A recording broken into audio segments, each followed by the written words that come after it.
Ampifaliana tompo kilasy tompoko vavy no alorana ny arahaba amin'ity talata ity.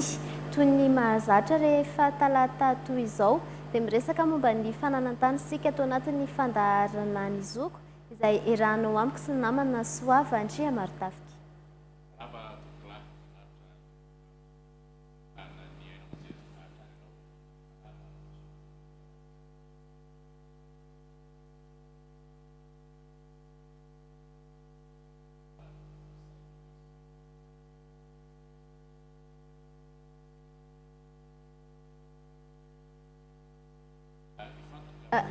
Koa satria moa mivantana ny fandaharantsika misy ny olana ara-teknika fa araky ny efa nambara teo dia mahakasika ny karatany sy ny titra no lohahevitra resahantsika ato anatin'ny fandaharana amin'ity alina ity ary vahiny telo no miaraka amintsika ato anatin'ny fandaharana. Vahintsika voalohany Ramatoa Rakotondrazana ny Noroanta Emilda, chef du service régional des domaines eto amin'ny faritra Analamanga. Vahintsika miaraka aminazy eo ihany koa Andriamatoa Rakotoarisoa Andriamparany Ritsa, chef du service de la programmation et du suivi eo anivon'ny DAGFD na direction d'appui à la gestion foncière décentralisée. Avy ato amin'ny ilany avato ndray kosa ny vahintsika manaraka Andriamatoa Raminson Ralambo, chef du service d'appui au PLOF na antsointsika hoe plan local d'occupation foncière.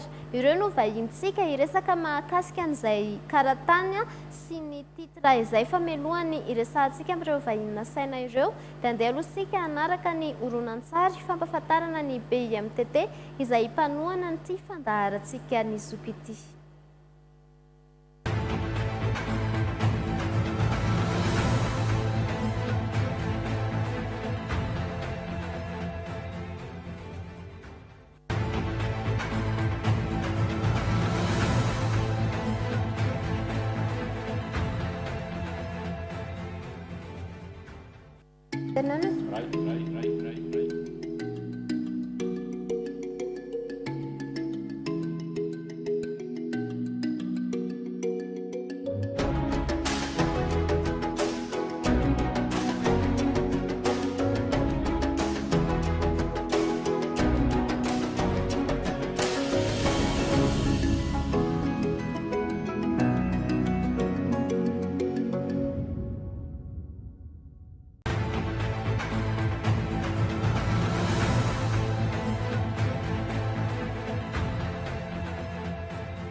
Koa satria moa mivantana ny fandaharantsika nisy ny olana ara-teknika teo fa efa miverina soamantsara zany amin'izao fotoana izao ary iroso avy hatrany ao anatin'ny ady hevitra amin'ity an'huitsintsika mahakasika indrindra ny momba ny karatany sy ny titra maro raha teo ny fitaranana voaray fa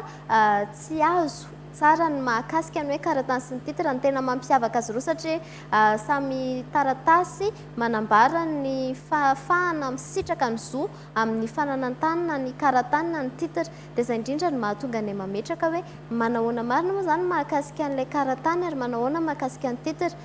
rehefa fotoana toy ny ahoana ny hoe karatany ny karakarain'ny olona anankiray ary rehefa toy ny ahoana indray ny hoe titra ny tokony ho karakarain'ny olona anankiray izay manana tany.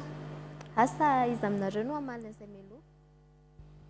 Ya, ho raisiko angamba voalohany dia faly miarahaba antsika rehetra manaraka ny fandarana eto amin'ny FIFA dia miarahaba antsika rehetra eto amin'ny plateau ihany koa. Ny amboarako voalohany momba an'izay angamba dia nisy ilay fanovana tamin'ny 2005 zany nisy n'ilay hoe statut des terres nanavaka hoe inona avy ny karazana tany misy eto Madagasikara dia tamin'izay zany ny foronan'ilay hoe tany tsy vita titra tsy vita kadastra nefa misy manajara eo amboniny dia izay no lasa andraikitry ny zareo eny anivon'ny commune lay misy ilay hoe birao ifotony fanana tany dia izay zany andraikitry ny zareo mamoaka n'ilay karatany amin'ny alalan'izay tany tsy vita titra tsy vita kadastra nefa misy fanajariana eo amboniny. Fa no an'ny titra kosa dia tany tsy vita titra tsy vita kadastra nefa ihany koa tsy misy fanajariana eo amboniny dia io zany azo avadika ao titra. Ao ihany koa ny tany vita kadastra azo avadika ao titra ihany koa zay. Ny karatany koa moa rehefa hoe arakarak'izay itiavan'ilay olona azy dia azontsika ihany koa avadika ao titra. Ny azo atao hoe manavaka anazy koa ny momba ny karatany dia tsisy ilay atao hoe bornage fa ho an'ny titra ny misy ilay borne zany borne IF apetraka eny amin'ny tany ka raha ohatra hoe tia hamadika karatany ilay olona ilay titra ilay olona manan-karatany dia atao borne aloha ny taniny dia izay vao avadika titra eny anivon'ny sapadrarava fananantany. Dia izay zany anisany mampiavaka azy koa hoe aiza ny toerana lera ohatra hangataka karatany na titra ny karatany eny anivon'ny commune izay manana n'ilay atao hoe birao ifotony fananantany fa ny titra kosa dia eny anivon'ny sapandrarana fananantany eny amin'ny domaine sy ny topo no miandraikitra azy. Tsy azo eritreretina hoe mety ifanitsaka ve lay dingana ho alera ohatra hoe ny olona sasany ao amin'ilay tanàna anankiray manatona ny bif izy satria karatany ny eritreretina ny olona sasany faritra fanila voadorinana any amin'ny sapanarana fananantany avy hatrany izy mandeha satria titra avy hatrany ny tiany ho raisiny. Ankoatran'izay hoe samy manana ny lanjany ve zany izy ireo sa iza no manananja kokoa na iza no kely lanja kokoa amin'ny lafiny lalàna sy ny akony amin'ny fanana azy satria tsy mijanona fotsiny amin'ny hoe manana tota taratasy ianao fa mety misy akony koa na fisamborambolana amin'ny banky na fanaovana antoka ireny tasy ireny amin'ny hoe karatany na titra. Ie, voalohantena aloha dia faly miarahaba antsika eto amin'ny plateau dia faly miarahaba ny mpijery FIFA. Ny hoe mifanitsaka ve ny possible mifanitsaka ve ny karatany sy ny titra zany raha hoe samy eo amin'ny tanàna anankiray. Araky ny tenen'ny namako teo dia nanomboka tamin'ny 5 sy 4 arivo zany dia nisan'ilay réforme foncière nametraka ny statut de terre dia tamin'izay namoahana misy ny PPNT zany le nresahana teo misy hoe propriété privée non titré fa occupé zany hoe misy fanajariana nataon'le olona tompony eo. Reny zany no afaka angatahana eny anivon'ny bif na amin'ny alalan'le eny anivon'ny commune amin'ny alalan'ny bif.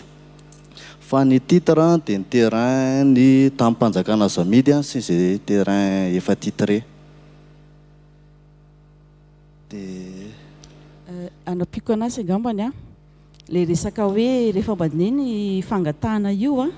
dia tsy maintsy misy foana ny procédure dia ao anatin'izay le resaka repérage hoe fitiliana eny anivon'ny topo zany ho any aty amin'ny sapandrarana fananantany hoe domaine sy topo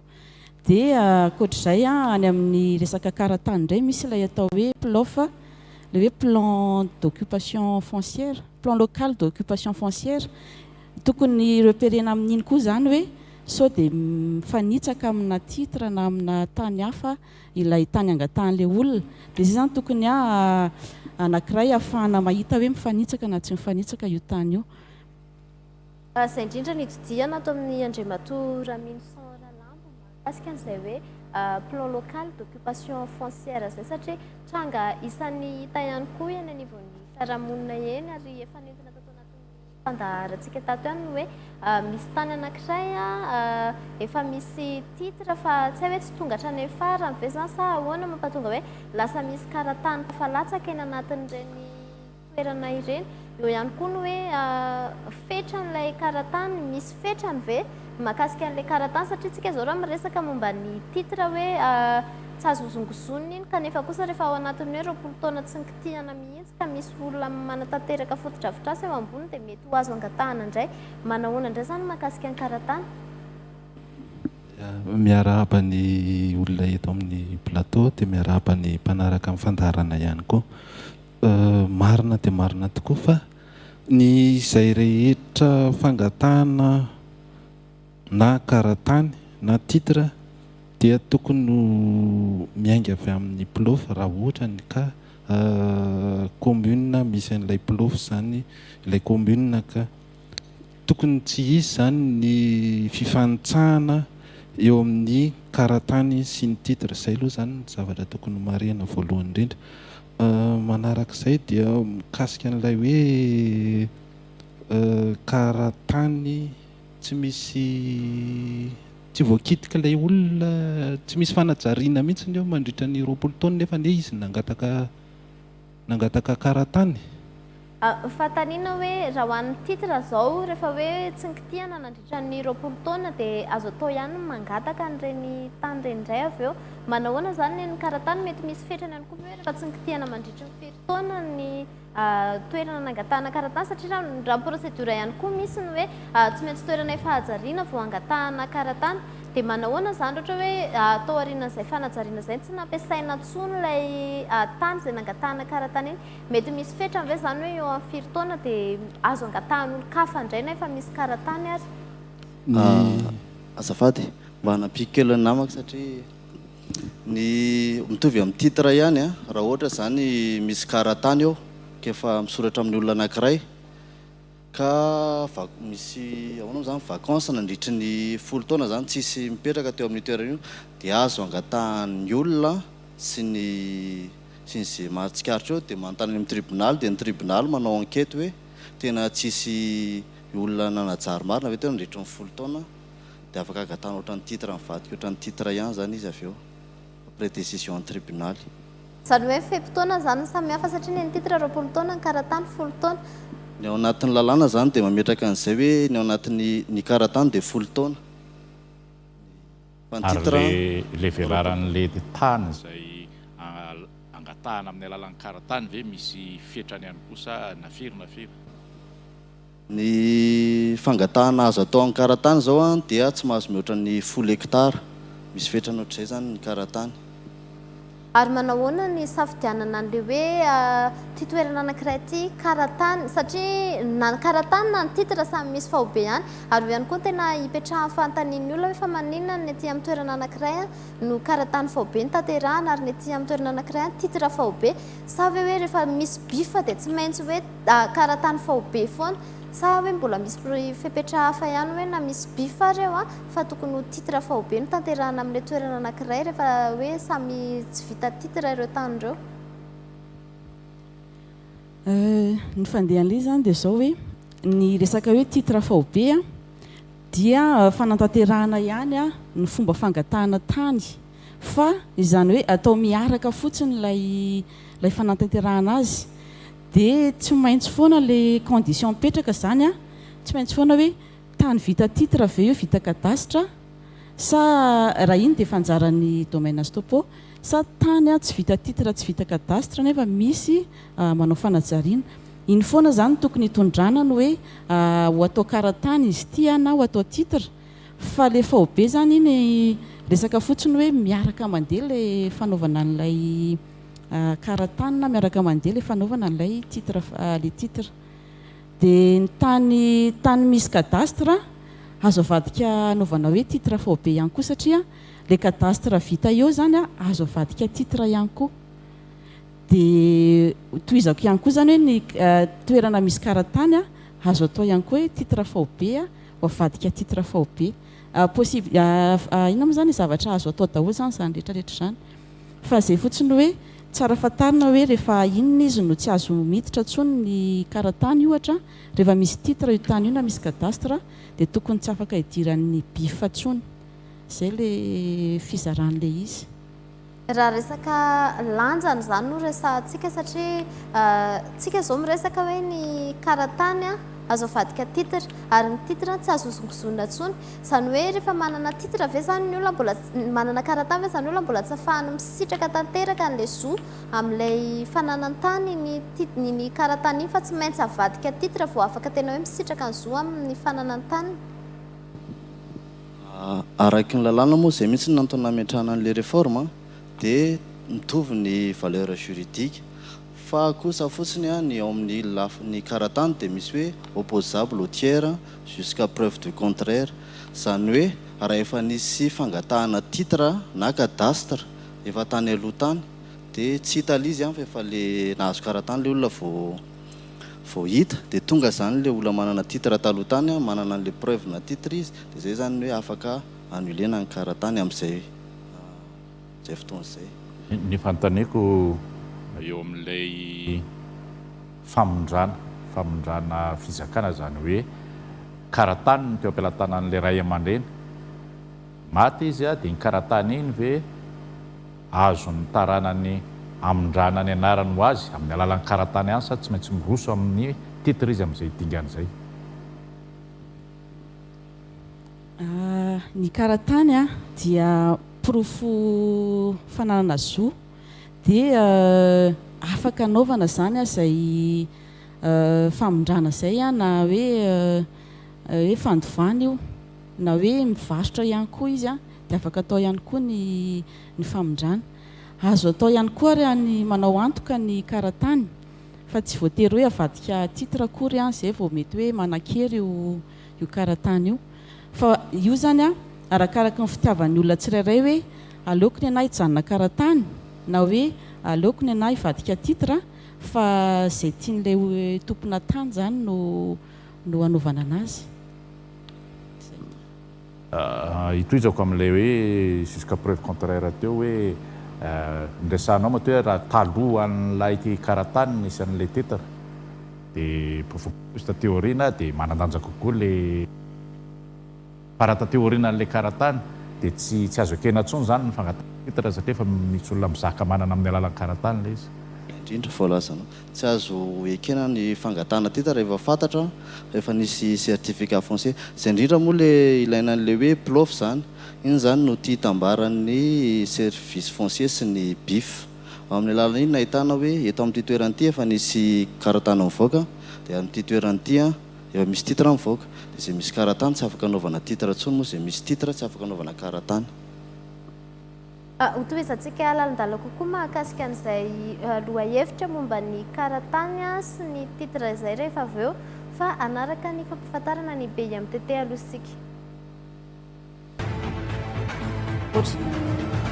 Lehibe le titre sy karatany, angamba tsara velona.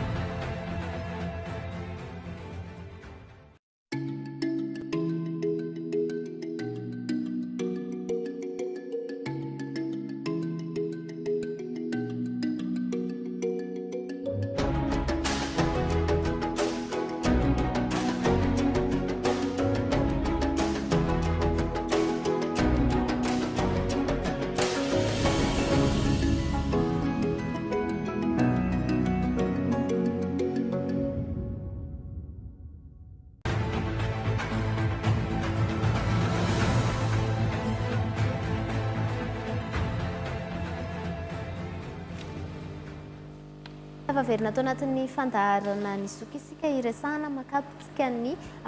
titre sy ny karatany. Angamba tsara iverenantsika ihany hoe manahoana moa ny antanatohatra amin'ny fangatahana ny karatany aloha. Rehefa aveo tsika hiditra amin'ny hoe manahoana ny antanatohatra fangatahana ny titre indray. Asa izy aminareo no afaka mamaly an'izay. Ny antanatohatra zany rehefa angataka karatany ny olona anankiray dia voalohany indrindra aloha zany izy manantona ny eny amin'ny BIF dia agent guichet foncier reny dia manontany aloha izy manontany hoe manao identification le terrain angatahana io zany hoe io tany angatahako io ve azo atao karatany sa tsy. Dia eo zany le agent na BIF no mijery hoe tsy ao anaty titre ty fa ohatra hoe PPNT dia azo agnataovanao certificat foncier. Rehefa ok zay dia manao inscription na demande zany ny eo amin'ny BIF raisina le demande ny olona. Dia aveo iny demande iny asiana manao affichage zany ny amin'ny zareo eny amin'ny commune hoe ty olona anankiray ty dia nanao fangatana karatany. Zay moa zany mahapublique anazy. Dia vita zay dia atao ny manao convocation ny membre mpitsiriky fotony aloha dia manao convocation ny mpangataka alefany mpangataka. Dia aveo koa manao convocation ny voisin zany ny mpifanila votirindrina amin'le tany. Zay mahatokony hoe publique contradictoire anazy tokony eo daholo zany ny olona. Manarak'izay dia misy ny fitsiriana ifotony atao hoe 12 andro aorinan'izay affichage zay efa iarahan'ny olona mahita rehetrarehetra zany dia midina eny fotony. Misy ny comité le niresahako teo, misy comité ana reconnaissance locale, misy amin'ny maire ao misy ny chef fokontany dia misy ray aman-dreny anankiroa eny anivon'ny vohatra reny zay vidina isan-taona. Dia vita zay dia zareo membre na CRL reo no mamoaka ny PV na reconnaissance locale. PV na reconnaissance locale zany zareo manome avis motivé hoe azo omena ny mpangataka ve ny tany ary manaraka ny lalàna amin'ny fiain'ny PPNT ve ilay tany hoe nisy mise en valeur dia zany limitiny. Dia vita zay dia amin'io fotoana reconnaissance locale io koa raha misy ny olona mpanohana dia afaka raisina ny fanohanana, raisina antsoratra izy zany rehefa ny reconnaissance locale. Ny fanohanana moa zany mariako fa manomboka eo amin'ny dépôt an'le demande le olona na azo raisina hatrany amin'ny 12 andro aorinan'le fitsirihana ny fotony. Raha tsisy ohatra ny opposition fa ny lamma ny anina dia afaka omena certificat foncier amin'izay le olona avy eo. Certificat foncier moa le hoe karatany. Ary manahoana indray kosa ny mahakasika ny titre? Horaisiko angamba izay ny momba ny titre indray dia ny eo anivon'ny domaine stopo moa no manao anazy. Io zany io ilay atao amin'ny teny baiko hoe immatriculation. Dia ny fiafarana io zany dia miafara amin'ny fahazoana titre. Misy karazany roa manko le izy ho an'ny titre zany dia misy le hoe immatriculation individuelle. Zany hoe mandeha tsirairay zany ny olona manao fangatahana eny anivon'ny sampandraraha. Dia anisan'izany ohatra ny fangatahana ny tany-panjakana izay somary mitovitovy amin'ny paikady atato amin'ny resaka karatany ihany le izy miainga amin'ny hoe plan dia tiliana hoe misy ve empiètement mifanitsaka amin'ny fangatahana samihafa sa tsisy. Dia izay vao azo raisina ny dossier dia tsara marina koa ilay resaka hoe contradictoire sy publique ilay paikady zany hoe pahibe maso sy fanatrehan'ny rehetrarehetra zany le izy. Zay moa zany dia ho tanteraka amin'le resaka hoe fitsirihana eny toerana. Rehefa vita ny fitsirihana dia misy ihany koa ny zay zany mahasamihafa azy amin'ny karatany izy tsy maintsy mandeha any anivon'ny service technique isan-karazany ny dossier. Ohatra hoe raha misy lalana manamorona anazy dia alefany amin'ny aménagement du territoire hoe aiza ny réserve ny esorana zany le taninao raha vao akaiky ny lalana misy tsy maintsy ampahany esorana kely. Raha ohatra manko misy fanitarana ny aoriana dia efa mba tsy voakitika intsony ohatra ny tanin'ilay olona. Zay zany ny tena antony anankiray amin'ilay resaka hoe réserve. Raha vita izay fandefasana amin'ny service technique izay dia atao borne amin'ny anaran'ny fanjakana malagasy ilay tany. dia aorianan'izay no raha ohatra ka hoe mandeha zany tsisy opposition fa milamina tsara ny dossier-n'ilay olona dia afaka manapa-kevitra ny fanjakana hoe amidy aminy ny tany a, dia eo amin'izay no misy ilay fifampivarotana eny anivon'ny ministra ny misahana ny fananantany a na eny anivon'ny préfet de région. Dia iny taratasy fampivarotana iny no hosoratana amin'ny titre izay efa tamin'ilay nanaovana borinage tamin'ny voalohany teo a, dia iny no omena an'ilay olona rehefa avy teo. Ny anankiray moa zany misy ilay hoe immatriculation collective hoe faobe io ilay cadastre, dia fanaovan'io cadastre io zany a mitsatrehatra amin'ny olona fitsarana amin'ny tety vohatra, dia izy zany no mitsara hoe arakarak'izay fanajariana eo toerana hoe raha anona ny tompony ity na raha anona ny tompony ity a, dia mivoaka amin'ny anaran'izay hoe mamoaka didy zany ny fitsarana amin'ny tety vohatra, dia iny didim-pitsarana iny a avadika titre ihany koa, dia izay koa procédure iray a ahafahana mahazo titre. Aiza ho aiza ao anatin'ilay antanatohatra amin'ny fanomezana an'ilay titre na fanomezana an'ilay karatany no anatanterahana an'ilay fametrahana ny tsatobato ho an'ny titre, ary manahoana indray koa ny hamaritana an'ilay tany izay nangatahana ho an'ny karatany, satria ho an'ny karatany tsy misy ny hoe borne ve sa inona no ampiasaina mba ahafahana mamatra zany hoe ity ilay tany nangatahan'ny olona anankiray. Eo amin'ilay famaritana ny fotoana anaovana ny famaritana ny tany vita titre dia rehefa manaiky aorianan'ny constatation d'état des lieux,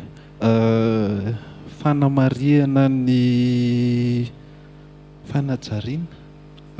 nataon'ilay olona ao amin'ny toerana zany a, dia mandefa taratasy, mandefa ny tota taratasy ny avy ao amin'ny domaine mankao amin'ny topo, dia ny topo no mametraka ny borne. Izay no mahasamihafa ny karatany sy ny titre, fa ny karatany a tsy misy famaritana hoe hitanao eny zany, fa mety hoe zorona lalana na misy hazo misy manga maniry eto dia eto ny faritry ny taniko, dia iny ihany no ahafantarana ny faritry ny tany raha ohatra ny hoe karatany. Fa ny titre zany a tsy maintsy misy an'ilay borne mamaritra an'ilay tany, ilay titre. Ho fanapiko kely ny namako momba ny karatany manokana aloha resahako, ny mandritra n'ilay demande zany dia zay ilay resahako teo hoe misy an'ilay plan local d'occupation foncière aloha,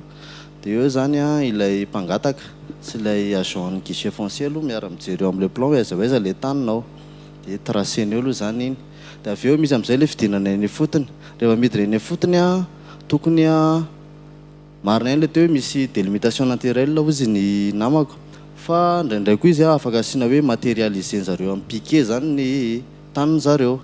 dia iny a avy eo avadika ao anatin'ilay plofy indray, raha misy fiovana kely a dia corrigenao ohatr'izay no anatin'ny plofy. Zany hoe ny mahakasika ny karatany ve zany tsy voafaritra tanteraka, satria ho an'ny titre zao afaka tena faritana mihitsy hoe ty tany ty a 2 ara ny refiny, fa ho an'ny karatany ve zany tsy voafaritra tsara ohatran'izay hoe ty tany ty zao ara ohatra, fa tsy maintsy hoe miankina hoe misy hazo kely avery amin'ny zorony havia dia tranon'olona ny avetsy amin'ny zorony havanana, lalana ny avatsy amin'ny zorony ohatran'izao, sa hoe manao ahoana? Voafaritra ka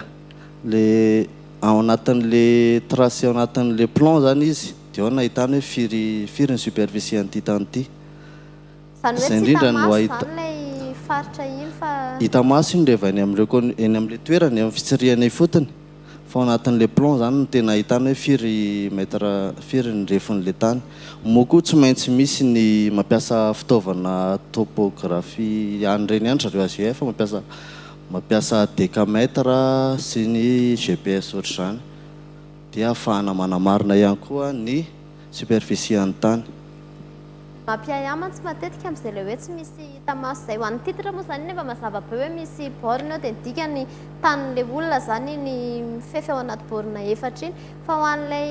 karatany mihitsy no mampiahy ahy hoe raha vao tsy hita maso ohatran'izay hoe misy piquet mitsangana eny hoe ty ilay tany nangatahana dia io ilay tanin'olona anankiray, no sao dia izy sy ny fampitsabahana hoe tafiditra ao anatin'ny ampahantan'ilay anankiray indray ny tanin'ny anankiray.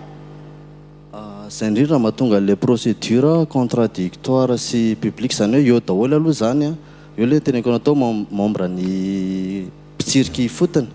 zareo aloha zany manao décision am'le izy, de misy koa voisin rehetrarehetra zany a manatrika ny toerana,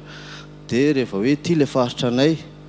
de raha be sy maro eo zany mahafantatra hoe ino le faritra angatan'zareo karatany. Zany hoe tsy azaterahana mihitsy fa zany fanomezana karatany rehefa tsy eo daholo ireo mpifanolobodirindrina rehetra ireo satria mety isiny zay hoe fampitsabahana zay, sa hoe na raha tsy eo ny anankiray fa misy olo tena ohatra hoe olona anankitelo manodidina fotsiny eo dia efa azo tanterahana fanomezana an'ilay karatany. Tokony misy raha ny tena izy aloha dia tokony misy voisin eo indrindrandrindra mpanolo vodirindrina, satria izay indrindra ny antony nasiana an'ilay affichage eny anivon'ny commune sy izay rehetrarehetra mora hitan'ny olona eny amin'ny tsena reny, mba hahafantarana hoe ianona eto amin'ny tany izao dia mangataka karatany, dia tokony eo ihany zany ny voisin rehefa mandeha ny reconnaissance locale. Mety misy ifandraisana amin'izay ihany koa ve satria zavatra hita ihany koa no hoe misy tsatobato tsy misy soratra eo aminazy, ireny ihany koa ve mety midika hoe karatany zany natao tamin'ity tany ity, sa hoe tsy tokony ho tsatobato mihitsy fa tokony hoe ho azo fotsiny ihany zany rehefa amin'ny toerana ohatran'ireny? Tokony tsisy tsatobato aloha zany amin'ny resaka karatany, satria piqué resaka hazo hoe eto fotsiny ny ananay na le délimitation naturelle teny namako teo raha ohatra hoe vala Paris reny ohatra, tsy tokony misy tsatobato. Hiditra amin'ilay atao hoe endrika ilay fanajariana, inona avy ny zavatra mety ho azon'ny lalàna ekena hoe nanao ny fanajariana tokoa ianao na nipetraka tamin'ilay toerana hoe nioccupé an'ilay tany amin'ny alalan'inona sy ny ahafahana manaporofo amin'izay ihany koa. Ny resaka fanajariana zany dia na fambolena raha ohatra hoe any tany ambanivohitra moa zany, fambolena zao dia efa azo raisina ho fanajariana, ny any ambanivohitra moa zany dia tena zay fa ny resaka hoe fanamboarana trano, resaka trano ohatra zany dia efa fanajariana daholo, dia raha ho an'ny karatany zany tokony hoe misy fanajariana daholo ny tany fa tsy hoe mangataka tany lehibe izy dia ny ampahany eto fotsiny misy fanajariana dia nefa nitoizany hatrany alavidavitra any ny tany angatahany, dia tokony zany aferana eo amin'ilay toerana izay misy ny fanajariana ihany fa ny ambon'izay dia tokony ho tamin'ny mpanjakana. Ny lafiny sasany moa zany eo amin'izay resaka fanajariana izay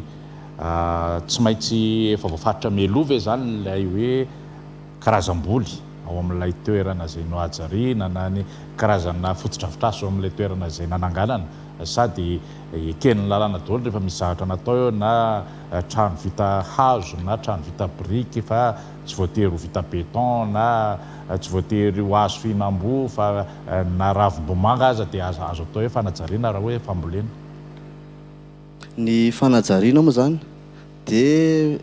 io zany ny ahitana ny hoe nanajary le olona, dia rehefa le midina amin'ny tsiriky fotony le commission de reconnaissance locale, izay indrindra nametrahana hoe misy ny maire eo dia misy ny chef fokontany dia misy représentant roa ny ray aman-dreny efa sojabe, tokony hoe sojabe zany satria le izy aloha voty amin'ny fokontany anankiray, dia ry zareo ireo no maso mandidy amin'izay, izy no mametraka hoe ity fanajariana ity dia fanajariana tena nataon'zareo